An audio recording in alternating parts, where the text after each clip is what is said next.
ભગવાન શ્રી કૃષ્ણ અને દેવી રૂકમણીના વિવાહ પ્રસંગ અંતર્ગત દર વર્ષે યોજાતો માધવપુર મેળો આ વર્ષે પણ 2026માં તારીખ 27મીથી શરૂ થઈ રહ્યો છે। તારીખ 27મી માર્ચથી તારીખ 30 માર્ચ એમ 4 દિવસ માધવપુર ખાતે મેળો યોજાનાર છે। તારીખ 27મી માર્ચના રોજ આ મેળાનું ઉદ્ઘાટન કાર્યક્રમ યોજાનાર છે। ઉદ્ઘાટન કાર્યક્રમમાં આદરણીય ગવર્નર શ્રી, માનનીય મુખ્યમંત્રી શ્રી, માનનીય નાયબ મુખ્યમંત્રી શ્રી, અન્ય મંત્રીશ્રીઓ ઉપરાંત નોર્થ ઇસ્ટના ગવર્નર શ્રી અથવા મુખ્યમંત્રી શ્રી, ભારત સરકારના મંત્રી શ્રી આમંત્રણ અપાયું છે। 27 તારીખે આમાંથી જે કોઈ મહાનુભાવ પધારનાર છે એની વિગતો આવતીકાલ સુધીમાં આપણી સાથે સ્પષ્ટ થઈ જશે। આ ઉપરાંત 28, 29, 30 આ તારીખે પણ મહાનુભાવો પધારતા હોય છે, જેની વિગતો પણ મળેથી આપને જણાવવામાં આવશે। આ મેળામાં જે વચ્ચે એરેના જેવું સ્ટેડિયમ બનાવ્યું છે એમાં કુલ 540 કલાકારો દ્વારા કાર્યક્રમ રજૂ કરવામાં આવશે, જેમાં 270 છે નોર્થ ઇસ્ટના કલાકારો છે અને 270 આપણા ગુજરાતના કલાકારો છે। આ ઉપરાંત 60 જેટલા તુરી બારોડ કલાકારોને પણ આમાં સમાવેશ માટેની અંતિમ તૈયારીઓ ચાલી રહી છે, કદાચ એ પણ સમાવેશ થઈ જશે। સૌરાષ્ટ્ર રિજનના જે આપણા સ્થાનિક કલાકારો છે એને પણ પ્લેટફોર્મ મળે એના માટે દરરોજ એ લોકોને પણ 30 મિનિટના પરફોર્મન્સ માટેનો સમય આપવામાં આવ્યો છે। લોકોને કાર્યક્રમની સાથે પણ સાંસ્કૃતિક ભાવના પણ ઉજાગર થાય એના માટે આપણે દરરોજ રાત્રે સાંસ્કૃતિક કાર્યક્રમ ડાયરો આયોજન કરતા હોય છે। એમાં પ્રથમ દિવસે તારીખ 27મીના રોજ ગીતાબેન રબારી આવનાર છે।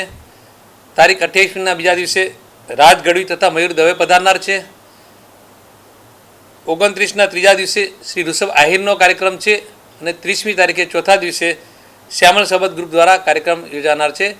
તો હું આપણા જિલ્લાની તથા આસપાસ વિસ્તાર તમામ લોકોને અપીલ કરું છું કે તારીખ 27થી તારીખ 30 દરમિયાન આ મેળામાં આપ ભાગ લો અને આપની શ્રદ્ધા, ભક્તિ અને જે મેળાની મજા માણવાની આપની ભાવના છે એનો આપ લાભ લો। આ ઉપરાંત આપણે દર વર્ષે ક્રાફ્ટ સ્ટોલ પણ રાખતા હોય છે। આ વખતે આપણે ઇન્ડેક્સી દ્વારા કુલ 80 સ્ટોલનું એક આખું પેવેલિયન બનાવવામાં આવ્યું છે, જેમાં 40 સ્ટોલ છે નોર્થ ઇસ્ટના કારીગરો દ્વારા અને 40 સ્ટોલ આપણા ગુજરાતી કારીગરો, એમ 80 સ્ટોલ પણ ત્યાં 27-30 દરમિયાન યોજાનાર છે। મેળાની બાજુમાં જ આપણે બીજું ગ્રાઉન્ડ જેમાં આપણે સ્થાનિક ફૂડ સ્ટોલ અથવા ક્રાફ્ટ સ્ટોલની હરાજી કરતા હોઈએ છીએ, એમાં આ વખતે 40 પૈકી 38 ફૂડ સ્ટોલની હરાજી કરવામાં આવી છે અને 30 પૈકી 20 ક્રાફ્ટ સ્ટોલની હરાજી કરવામાં આવી છે। બાકીના 10 ક્રાફ્ટ સ્ટોલને અડધા વેચીને આપણે સ્થાનિક એસએચજી ગ્રુપને ટોકન દરે આપેલા છે।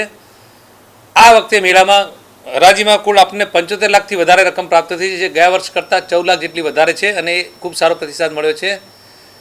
આ મેળામાં લોકો આવે છે એમના માટે પીવાના પાણીની વ્યવસ્થા, પાર્કિંગની વ્યવસ્થા, ચાલવા માટેની યોગ્ય વ્યવસ્થા, આ ઉપરાંત કોઈ બનાવ ન બને પણ બને તો એના માટે મેડિકલ ફેસિલિટીની પણ વ્યવસ્થા રાખી છે।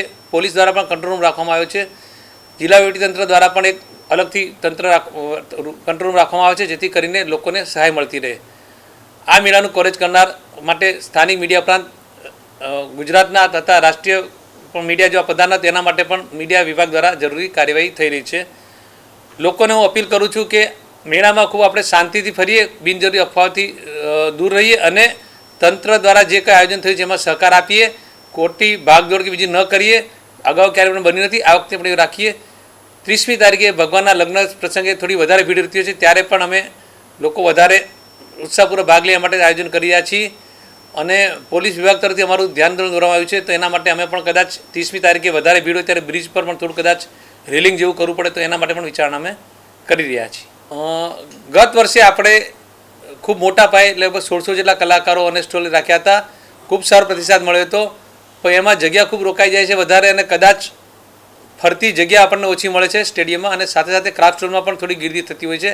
આ વખતે ફરી એક અલગથી પ્રયોગ આપણે કરી રહ્યા છીએ, જો એમાં વધારે સફળતા મળે તો આ રીતે ચાલુ રાખીશું, પણ મુખ્ય કારણ છે પ્રજાની સલામતી અને સુરક્ષા એ આપણી પ્રાથમિક જવાબદારી છે, એ પણ જોવું રહેશે। અને જો એવું લાગે કે ના લોકોને વધારે ક્રાફ્ટ સ્ટોલની જરૂર પડે તો કદાચ આવતી સાલ અમારે વધારે ખાનગી જગ્યા પણ કદાચ કવર કરવી, જેથી કરીને ભીડ ન થાય અને પાર્કિંગ થોડું વધારે અમારે દૂર લઈ જવું પડે।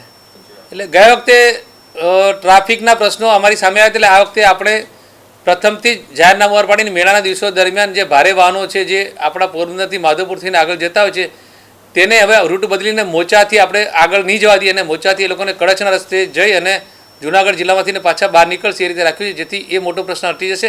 સાથે સાથે મેળાના જે પાર્કિંગ સ્થળ છે ત્યાં આપણે એન્ટ્રી છે પ્રથમ જ એન્ટ્રી ત્યાંથી આવી જાય અને એક્ઝિટ પછી હોય એટલે એકબીજાને ક્રોસ ન થાય.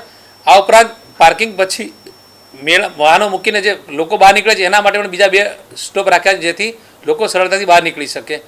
એટલે આ વખતે એક્ઝિટ અને એન્ટ્રી બંને ક્લેશ ન થાય એ રીતે વ્યવસ્થા કરી છે. એટલે ટ્રાફિક નહીં થાય અને છતાં આમ ટ્રાફિકનો કોઈ પ્રશ્ન થાય તો વધારે પોલીસ બંદોબસ્ત રાખવામાં આવે છે, એ પણ લોકો મદદરૂપ કરશે. મારી લાગણી એવી છે કે તમે લોકો મેળાના જે પાર્કિંગના આયોજન છે એમાં પણ સહકાર આપે.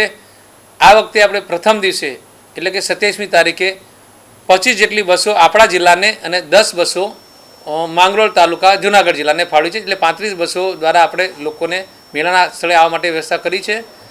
તે ઉપરાંત પછી બાકીના 3 દિવસ એટલે કે 28મી માર્ચ, 29મી માર્ચ અને 30મી માર્ચ આ 3 દિવસે પણ બીજી આપણે 5-10 બસોની વ્યવસ્થા રાખી છે. આ ઉપરાંત લોકો પોતાની રીતે વાહનો લઈને મેળામાં જઈ શકે છે. જે લોકો મેળામાં જતા હશે એમને મોચાથી આગળ વાહનો લઈ જવાની છૂટ મળશે અને પાર્કિંગ સ્થળ સુધી પોતાના વાહનો લઈ જઈ શકશે.